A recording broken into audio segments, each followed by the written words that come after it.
Welcome to This Explainer. If you are a procurement officer or a brand owner eyeing the global eyewear market for 2026, you know the stakes have literally never been higher. Today, we're going to transform what usually feels like a massive, overwhelming overseas procurement puzzle into a crystal clear, actionable roadmap. So here's my promise to you. By the end of this explainer, you're going to have the exact ground-level steps to become a totally savvy procurement insider. Let's get right into it. Okay, let's dive into this agenda.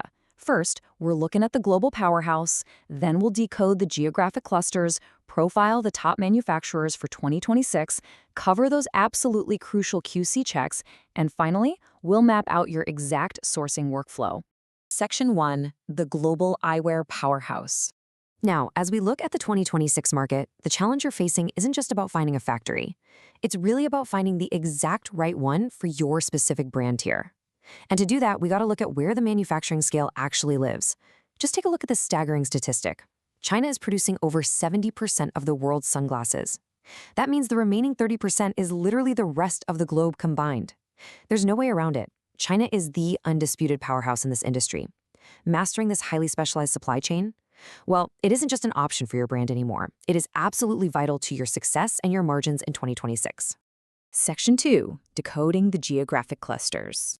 You know, in the Chinese eyewear industry, you don't just pick a random factory. You actually pick a region. Why? Because geography directly dictates your price point and your quality. First up, we've got Shenzhen, specifically the Hengong area. Think of this as the premium hub. If you're building a high-end luxury brand, this is your cluster, for sure. They specialize in world-class handmade acetate, ultralight titanium, and those really complex ODM designs. Now, the costs here are definitely higher, but man, the craftsmanship is undeniable. Now, let's contrast that with Wenzhou, specifically Ojai. We call this the mid-range powerhouse. If you're running a European or American mid-market brand and you're looking for that sweet spot, you know, that perfect balance between cost and quality, Wenzhou is absolutely your go-to destination. It's basically the engine room for standard OEM orders. To complete our rule of three, we have Taizhou, which encompasses Duqiao and Linhai. This is the volume hub. Taizhou's superpower is fast, mass-market, injection-molded sunglasses using plastics like PC and PP. So if you're in fast fashion e-commerce doing promotional giveaways or mass retail where flexible MOQs, that's minimum order quantities, and rapid lead times are critical, you're definitely going to source from Taizhou. Section 3, 2026 top manufacturer profiles. Now, what's really interesting about this slide is how these 7 standout manufacturers each have a completely distinct character profile based on their geography.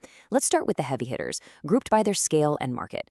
First up is Wenzhou Redsun. They enforce MOQs of about 300 to 600 pieces, but they give you full service design, literally churning out over 200 new designs every single month. Next, we have Shenzhen Mike Optical. This is true luxury. We're talking Italian Mazzucchelli acetate and German OBHs, but keep in mind you'll need 90+ days for these custom luxury orders. Finally, there's Taizhou Yingchang. They use highly automated injection lines to completely dominate the Amazon and Shopify fast fashion cycles with massive volume. Moving on, we have the specialists, and each of these has a really unique superpower. Xiamen Jiaming holds patents for highly technical sports and polarized lenses. And hey, quick warning here, never ever use a standard fashion factory for sports gear. You absolutely need a specialist like Jiaming. Then there's Wenzhou Success. They're leading the charge in ESG and BSCI compliance, using bioacetate and recycled plastics. Just remember that eco-friendly materials usually carry a 15 to 25% price premium. Lastly, Shenzhen Kongchen. These guys are masters of metallurgy, using vacuum-plated titanium for that quiet luxury look in the professional optical market. And finally, we have what I like to call the startup savior, which is Linhai Starry Eyewear. Look, for new brands trying to test the market, massive upfront hardware investment is just a huge barrier. Starry Eyewear brilliantly bridges this gap. They offer incredibly low MOQs of just 50 to 100 pieces for laser-logoed blanks, and they use a super fast 15 to 20-day dropshipping model. It is the perfect launchpad to validate your designs before you start scaling up. And this brilliantly illustrates what happens when we stack these factories up against each other. Take a second to look at the MOQs for the premium tiers like Mike Optical or KingGen. They sit right around 300 pieces. Why is that? Well, it's actually because the raw material suppliers natively drive these numbers. If you want a custom color, the factory literally has to buy enough material for 300 to 500 frames. So think of this matrix as your cheat sheet for matching your brand's timeline, budget, and quality tier to the exact right partner. Section 4. Crucial quality control checks.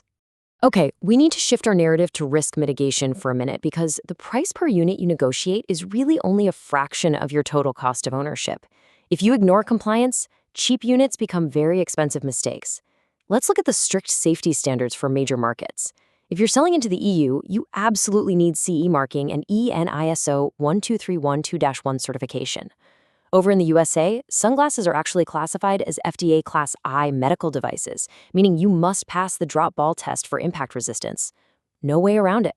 For Australia, it's AS/NZS 1067.1. And here's a massive pro tip for your landed costs. Always check the local HS code 9004-10 for anti-dumping duties. That way you can accurately calculate exactly what you'll owe at the border. Now let's bust the myth of fake acetate, because honestly, nobody wants their luxury frames turning out to be cheap plastic.